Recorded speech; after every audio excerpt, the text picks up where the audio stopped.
यदि आपके बच्चों की उम्र शादी के लायक हो चुकी है, आप उनकी शादी के लिए लगातार प्रयास कर रहे हो और चाह रहे हो कि जल्द से जल्द शादी के लिए रिश्ता पक्का हो जाए, तो ये वीडियो आपके लिए है। प्रिय दर्शकों, कई बार सिचुएशन क्या होती है, आपके जो बच्चे हैं वो दिखने में सुंदर हैं, अच्छी खासी उनकी जॉब भी हो सकती है या फिर अपना खुद का व्यवसाय हो सकता है। भगवान की कृपा से आपका बैकग्राउंड भी काफ़ी अच्छा हो सकता है। इतना कुछ होने के बावजूद भी शादी के लिए रिश्ता पक्का होने में बार बार अड़चनें बनी रहती हैं। रिश्ते आएंगे, बातें चलेंगी, लेकिन कोई भी बात, कोई भी रिश्ता सफलता तक नहीं पहुंच पाएगा, बीच में ही ब्रेक हो जाएगा। और कई बार यदि रिश्ता पक्का हो भी जाए तो बिल्कुल एंड में जाकर कोई न कोई ऐसी बात निकल कर सामने आएगी जिसके चलते रिश्ता टूट जाएगा। या तो लड़की वाले मना कर देंगे या फिर लड़के वालों की तरफ से ना हो जाएगी। देखने वाले आएंगे, देख कर चले जाएंगे, लेकिन किसी भी प्रकार का पॉजिटिव रिप्लाई सामने से आपको मिल नहीं पाएगा। आप इंतजार करते रहोगे, आप सोचोगे कि ये रिश्ता तो पक्का हो जाएगा, लेकिन सामने से कोई जवाब आपको नहीं मिल पाएगा। कुछ ऐसे रिश्ते आएंगे जो आपके लेवल के नहीं हैं, आपको पसंद नहीं है, तो आप अपनी तरफ से मना करते रहोगे। और कोई ऐसा रिश्ता जो बिल्कुल आपके लेवल का है, आपको पसंद है, आपके बच्चे भी खुशी खुशी वहां करना चाहते हैं, लेकिन वो रिश्ता सामने से पक्का नहीं हो पाएगा, कुछ ना कुछ अड़चन बनी रहेंगी। तो इस प्रकार की सिचुएशन यदि बन जाती है तो ऐसी सिचुएशन में बच्चे तो परेशान होते ही हैं, लेकिन बच्चों से कहीं ज्यादा परेशान माता पिता हो जाते हैं। उनके दिमाग में बहुत ज्यादा नेगेटिविटी आ जाती है। वो सोचते हैं कि पता नहीं शादी होगी या नहीं होगी, कितने रिश्ते देख लिए, कितनी बातें चल पड़ी, लेकिन रिश्ता पक्का ही नहीं हो पा रहा है। तो इन बातों को लेकर के मन के अंदर नेगेटिविटी भर जाती है, चाहे बच्चे हो चाहे माता पिता हो। तो प्रिय दर्शकों, यदि इस प्रकार की सिचुएशन आप लोगों के साथ बनी हुई है तो चिंता करने की बिल्कुल भी आवश्यकता नहीं है। 11 जून 2025 इस दिन ज्येष्ठ पूर्णिमा है, यानी कि वट पूर्णिमा इस दिन है। तो इसी दिन एक उपाय आपने करना है, मैं आपको बता देता हूं, बिल्कुल सरल उपाय है। ये उपाय करने से विवाह में आ रही बड़े से बड़ी अड़चन तत्काल दूर हो जाएगी और जल्द से जल्द शादी होने का एक मजबूत योग बन जाएगा। उपाय बताऊं इससे पहले आपसे निवेदन करना चाहूंगा, यदि आप चैनल पर नए हैं और अभी तक आपने इस चैनल को सब्सक्राइब नहीं कर रखा है तो मुझसे लगातार जुड़े रहने के लिए चैनल को सब्सक्राइब जरूर कर लीजिएगा और बेल आइकन को भी प्रेस करके रखिएगा, ताकि हमारी आने वाली जो नई नई वीडियो है उनका नोटिफिकेशन आपको मिलता रहे और आसानी से वीडियो आप देख पाएं। तो प्रिय दर्शकों, उपाय सुन लीजिए, ध्यान से सुन लीजिए। 11 जून 2025 इस दिन बुधवार है, तो ये उपाय आप सुबह के समय कर दीजिए। यदि किसी कारणवश सुबह के समय आप नहीं कर पाते हैं तो फिर शाम को भी कर सकते हो, लेकिन मैं तो यही कहूँगा कोशिश कीजिए सुबह के समय ही, यानी कि दोपहर से पहले पहले ये उपाय करने के लिए मैं आपको कहूँगा। अब ये उपाय करने के लिए क्या क्या सामग्री होनी चाहिए इसको आप नोट कर लीजिए। आपके आसपास कोई भी बरगद का पेड़ हो, बरगद का पेड़ आप समझते हैं, वट वृक्ष भी इसको बोला जाता है, बड़ भी इसको बोलते हैं, बरगद का पेड़ भी इसको बोलते हैं। तो आप देख लेना, मैं फोटो दिखा देता हूं, स्क्रीन में आप देख लीजिए। तो ये है बरगद का पेड़। तो बरगद के पेड़ का एक पत्ता आप ले आइए। अब ये पत्ता आप एक दिन पहले भी लाकर अपने घर में रख सकते हो या फिर पूर्णिमा के दिन सुबह सुबह जल्दी भी आप ला सकते हो। लेकिन जब आप पत्ता तोड़ रहे हो तो उस समय जो बरगद का पेड़ है, एक बार उससे प्रार्थना कर लेनी है हाथ जोड़ करके कि मैं आपसे एक पत्ता ले रहा हूं या ले रही हूं, आप मुझे इसकी अनुमति दें और मुझे क्षमा भी करें, क्योंकि मैं एक पत्ता आपसे तोड़ रहा हूं, मुझे क्षमा भी करें और पत्ता तोड़ने की अनुमति भी मुझे दें। तो इस प्रकार से प्रार्थना करके यदि आप पत्ता तोड़ेंगे तो आपको कोई दोष नहीं लगेगा।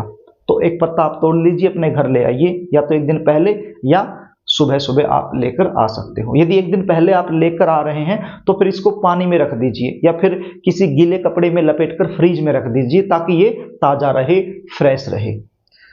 और एक स्टील की कटोरी आपने लेनी है। देखिए ये जो मैं क्रिया बता रहा हूँ ये सुबह सुबह आपने करनी है, नहा धो करके, साफ सुथरे कपड़े पहन करके आपके घर का जो पूजा मंदिर है वहां पर ये सारी चीजें लेकर आपको बैठ जाना है। क्या क्या? एक तो बरगद का पत्ता मैंने आपको बता दिया, दूसरा एक स्टील की कटोरी के अंदर थोड़ी सी रोली आप डाल लीजिए, उसमें थोड़ा सा पानी डाल लीजिए, उसका पेस्ट बना लीजिए, तो वो भी आप अपने घर का जो पूजा मंदिर है वहां पर लेकर बैठ जाइए। और एक स्टील का लोटा ले लीजिए, स्टील के लोटे के अंदर सबसे पहले थोड़ा सा गंगा जल डाल लीजिए, उसके बाद उसको शुद्ध जल से भर लीजिए और उसके बाद थोड़ा सा कच्चा दूध आप डाल लीजिए, 2 से 3 चम्मच कच्चा दूध आप इसमें डाल सकते हो, तो वो इसके अंदर डाल लीजिए और थोड़ा सा मीठा उसमें डाल लीजिए। आप चीनी डाल सकते हो, 2-4 दाने चीनी के इसमें डाल लीजिए, ठीक है। तो ये भी आप आपके घर का जो पूजा मंदिर है वहां पर बैठ जाइए और एक घी का दीपक लगा लीजिए, शुद्ध देसी घी का दीपक घर के पूजा मंदिर में आप लगा लीजिए और गणपति जी महाराज से हाथ जोड़ करके एक बार प्रार्थना कर लीजिए कि हे गणपति जी महाराज, आज मैं ये उपाय कर रही हूं या कर रहा हूं, आप मुझे इसमें सफलता दिलाना। देखिए ये उपाय यदि बच्चे खुद अपने लिए करना चाहें तो खुद भी कर सकते हैं और यदि माता पिता कर रहे हैं तो माता पिता भी कर सकते हैं, लेकिन विशेष रूप से बच्चों की जो माँ है उसको मैं कहना चाहूंगा ये उपाय जरूर करें। तो सबसे पहले गणपति जी महाराज से आपने प्रार्थना कर लेनी है अपने बच्चों के शीघ्र विवाह होने के लिए। और उसके बाद ये जो बरगद का पत्ता है इसके ऊपर आपने लिखना है। किसकी सहायता से लिखोगे? जो रोली का घोल मैंने तैयार करवाया है उसकी सहायता से लिखेंगे। एक माचिस की तिल्ली ले लीजिए, माचिस की तिल्ली के एक साइड में थोड़ा सा कॉटन यानी थोड़ी सी रुई जिसके साथ बत्ती बनाते हैं, तो वो रुई आप उसके ऊपर लपेट लीजिए, तो उसकी सहायता से लिख दीजिए शुभ विवाह। सबसे ऊपर की साइड में जो डंठल वाला साइड होती है तो ऊपर की साइड में शुभ विवाह लिख दीजिए और नीचे शुभ विवाह के नीचे आपने लिखना है राम राम राम राम राम। अब कितनी बार राम राम लिखना है? 21 बार, यानी कि 21 बार, 21 टाइम, यानी 21 बार आपने राम राम राम लिख देना है। और अब ये पत्ता और ये पानी का लोटा जो मैंने आपको बताया है, तो ये लेकर आप उसी वट वृक्ष के नीचे चले जाइए जहां से आप पत्ता तोड़कर लाए हो।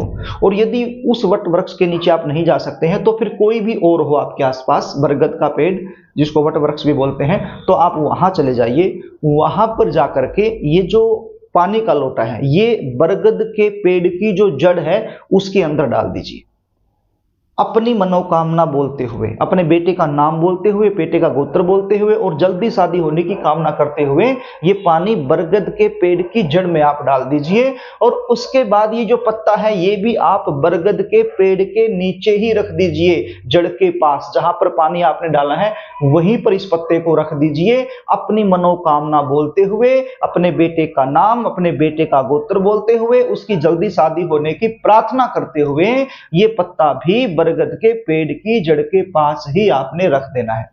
उसके बाद यदि हो सके तो बरगद के पेड़ की 3 परिक्रमा आप कर लीजिए, या फिर 5 परिक्रमा आप कर सकते हो, या फिर 7 परिक्रमा आप कर सकते हो। तो या तो 3 परिक्रमा कर लीजिए या 5 या 7, तो ये परिक्रमा आप कर लीजिए और हाथ जोड़ करके श्री विष्णु भगवान से, परमपिता परमेश्वर से अपने बच्चों के शीघ्र विवाह होने के लिए प्रार्थना कर लीजिए। प्रिय दर्शकों, वट पूर्णिमा यानी ज्येष्ठ पूर्णिमा, अब इस दिन यदि वट के वृक्ष के नीचे बैठकर ये उपाय आप कर रहे हैं और अपनी मनोकामना बोल रहे हैं तो बहुत जल्द आपकी जो प्रार्थना है वो स्वीकार की जाएगी और परमपिता परमेश्वर जल्द से जल्द आपकी मनोकामना को पूर्ण करने का काम करेंगे। तो ये छोटा सा उपाय है, एक ही बार करना है, ये उपाय आपने जरूर करना है। यदि आप अपने बच्चों की जन्म कुंडली दिखाकर ये जानना चाहते हैं कि उनकी शादी में देरी क्यों हो रही है, उनकी शादी में जो देरी हो रही है जन्म कुंडली के आधार पर क्या किया जाए कि जल्द से जल्द शादी का योग बन जाए, शादी कब होगी, कौन से महीने में होगी, कौन से साल में होगी, कैसे परिवार में होगी, कौन सी दिशा में होगी, शादी के बाद का जीवन कैसा रहने वाला है, बच्चे का करियर कैसा रहने वाला है, ये सारी जानकारी यदि आप मुझसे लेना चाहते हैं तो स्क्रीन पर दिए गए व्हाट्सएप नंबर के जरिए आप मुझसे संपर्क कर सकते हो और संपूर्ण जानकारी आप मुझसे प्राप्त कर सकते हो।